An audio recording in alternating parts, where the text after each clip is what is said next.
Let's talk about elections in Greece that took place earlier this month, and more specifically, the loss of Syriza and the lessons that Syriza holds for the global left.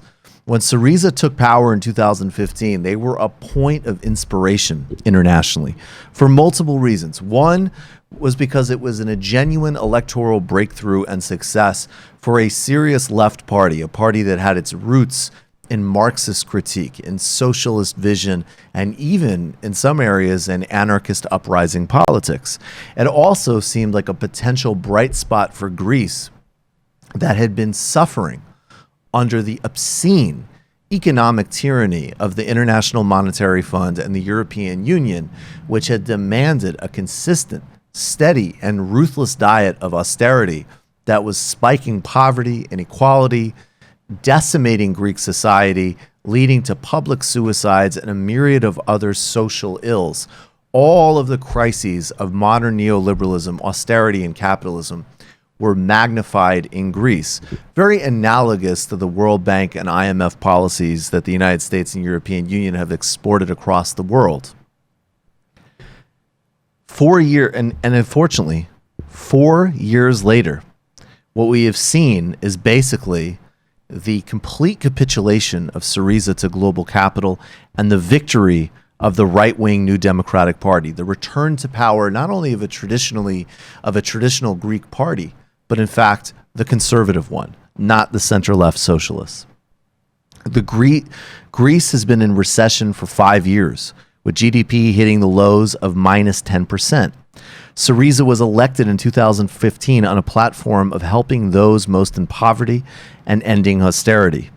They immediately faced relentless pushback from the ECB, IMF, and European Commission.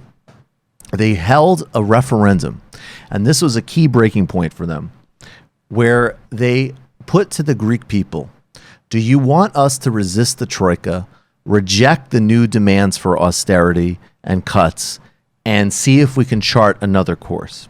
61% of Greeks, fresh off of electing Syriza to power, voted that Greece should reject the deal. Despite having the people with them, Syriza immediately capitulated to the Troika and implemented its demands. They got nothing for it politically, and that set in motion a series of hard right moves by Syriza, not just in terms of austerity and economic policies, but arms sales to Saudi Arabia, cooperating with the most reactionary and vindictive European Union immigration policies, and a complete capitulation of making the broader argument that Yanis Varoufakis, who of course was the economics minister who resigned in protest over this, made that was true, which is that not only was the demands on Syriza vicious and counterproductive, it obscured the roots of the crisis, which absolutely included a central role of European core economies like Germany and global financial institutions that helped juice up a sort of artificial growth in Greece and things like the real estate sector, that the structural problems in Greece, which have to do with tax avoidance by oligarchs, concentrations of capital and wealth, that were facilitated and eased in place by institutions like Goldman Sachs and investors from core European Union countries, that Greece had to obscure the need to recapitalize German and French banks, that without going to a direct bailout from Central European countries themselves, they went to Greece and mandated this austerity as a way of migrating the money back. And now Syriza, in spite of a energetic effort at the ends of the campaign in an attempt to sort of reassert itself in the center-left, and even some legitimate arguments from Syriza that, frankly, their hands may have been tied, although clearly the politics and the history showed that they needed to make a more bold choice to have any hope of political survival and any hope, most importantly, for their constituencies. What are the lessons for the United States and the United Kingdom as we run an election trying to get Bernie Sanders elected president here, as Jeremy Corbyn will soon be facing down this buffoon Boris Johnson? From the beginning, our opponents will work to undermine us Look at the relentless media war on Jeremy Corbyn and Bernie Sanders, for that matter. There are limits to state power, and the wealthy will use everything they have to undermine progressive governance, capital flight, disinvestment, as well as the media war that we mentioned before. You're not going to be rewarded for being conciliatory. Look at Brazil. Lula da Silva lifted tens of millions out of poverty without jeopardizing the fundamental growth rates of core Brazilian industries. In fact, enhancing them in the commodities boom. He's now a political prisoner, denied power and basic due process, in spite of the fact that he was able to create a win-win for everyone, simply because his core commitment is to the poor. Conciliatory will not help you. Syriza's willingness to drive austerity did not win them any victories, and they are blamed for its failures. The Bernie Sanders campaign and a revitalized Labor Party are driven by movements. Winning power is the first step, and as Syriza and pretty much every elected left-wing government shows, rhetoric is one thing, but commitment to and harnessing social power is another. The wealthy have tremendous power outside of elected office. To challenge that power, a strong, organized social movement is needed to achieve anything transformative.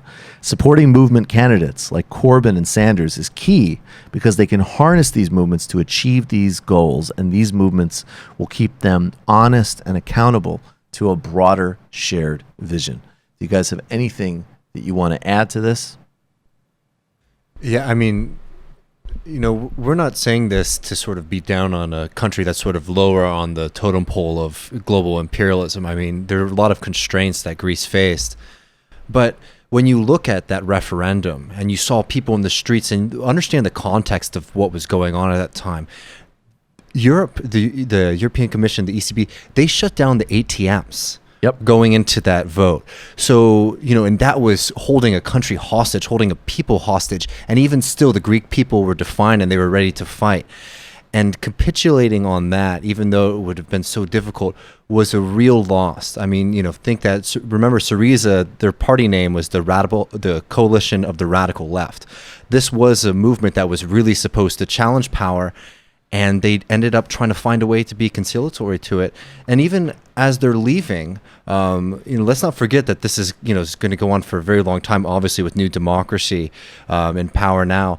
But they agreed to austerity up until 2060, right, and holding a 2.5% budget surplus. I mean, it's horrendous what's happened. So when we look at the opportunities for the left to win power, we can't just think that winning an election is the end. You have to be able to use those social movements, because the powers that be are going to use everything that they have to try to crush any kind of radical change. And I think we need to also be honest about the uncertainty, especially in a context like that.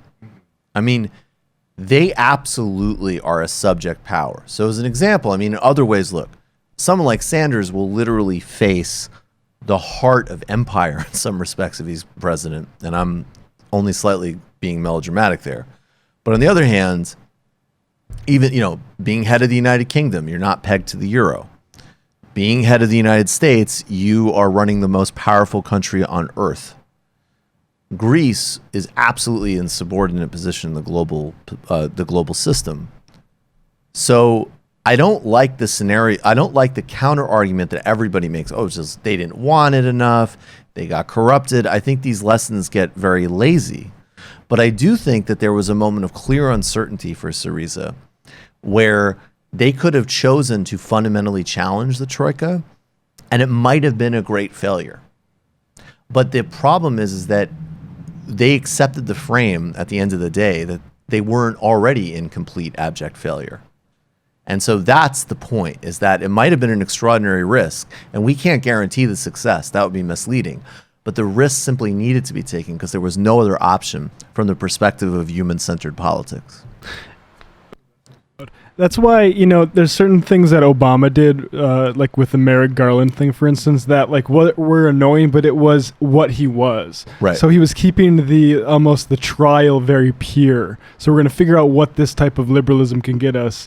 And so it is more frustrating when a left party who, like, you might as well go with what got you there, right? Like, absolutely. And then everyone else can learn from it then. And there's also and just as credibly, I mean, there's a disaster scenario. Then there's also actually the Central European policymakers don't want to break up the European Union and lose, especially in the narrative of Europe, what is the founding and the seat of Europe. There's a cultural cachet to Greece. I mean, they could have leaned into it a lot more. And I think the point is exactly that they literally needed to. And I just, just to add on this, I think the reason we're talking about this as a lesson and not like a condemnation, right? Is to recognize something that we've been finding more and more is that if we want to have these radical parties and they're elected to fight, they have to fight. And the really frustrating thing that's happened in Syriza is when you have this defiant moment and you literally have people in the street and this massive opportunity, once you turn your back on them, now 4 years later, you implemented austerity even harsher than the people you took out in the first place. Now the radical left is associated with austerity, bad governance, all that kind of stuff. And that's the real frustration, because the social movement that took, decades to develop. And also, let's not forget, this austerity has destroyed a social safety net in Greece that was won from hard work and like socialist organizing. And in 5-6 years, was completely dismantled, right? Recognize all that work that has gone into that moment. To see it disappear is something that we need to be very careful about, especially in the United States, where we've developed such a, an interesting and resurgent left. But, that could go away very quickly with a few big disappointments or a failure to act when we have the opportunity to. Absolutely. You've just watched a Michael Brooks show video, and you can watch all of our full main live shows every Tuesday night at around 7 p.m. Eastern Time, and subscribe to get all of the clips you want. We're covering the globe.